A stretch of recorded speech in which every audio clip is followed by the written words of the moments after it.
One. Is that when I met you, Beverly?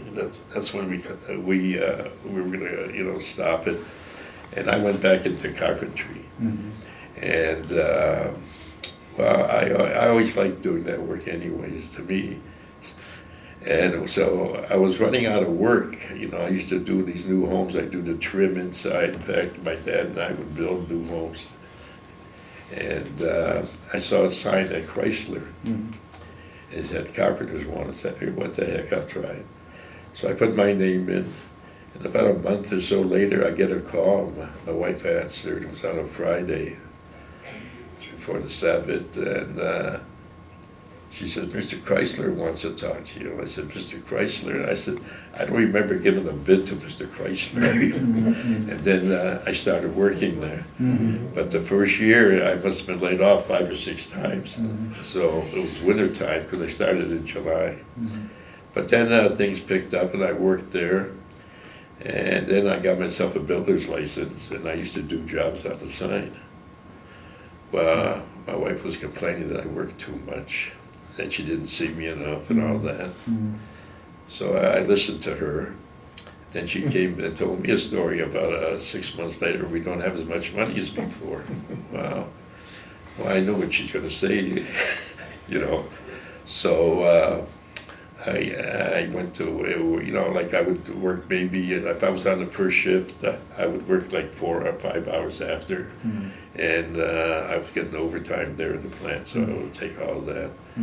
And then, for my life, it worked out well. I mean, I got good medical from, eventually they sold us to where I was on vacation, and I went to the tank plant to get a bunch of us guys to get a new line ready for the new tanks, the M60s.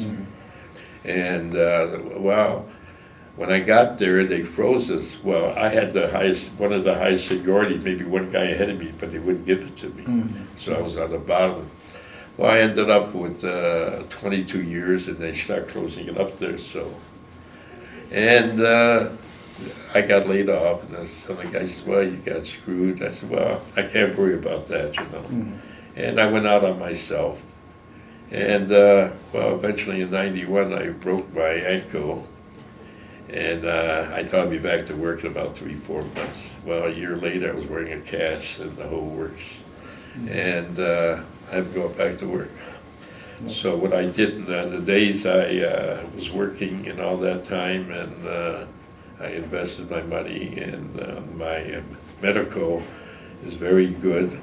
Like I was in a coma in '03, and the bill was like $150,000. So I got the kid around. My wife's the serious one.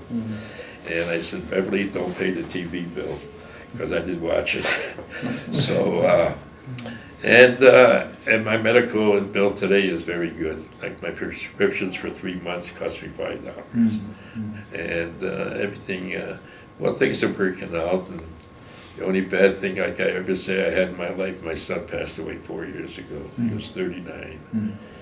And we bought his house because my daughter only lives maybe 10 minutes away. Because when we went on the weekends to go visit, sometimes, they were busy. Well, in my time, my wife's time, all our, grandparents, uncles and aunts were walking distance. And today, like I say, you got to make an appointment to go visit them. But things have worked out there. My grandchildren to come over. That's like their second home. We have 4 bedrooms. Here I went from a ranch to 4 bedrooms, and we had 3 in the other. And but it was a bigger home.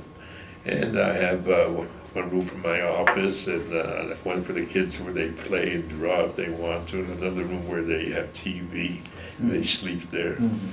And everybody's happy. They come over, they give you a hug and a kiss, and then they run to the pantry to check it out, and the refrigerator. Well, I'm telling you my life. Be quiet. Thank you. Tell her. It doesn't do me any good.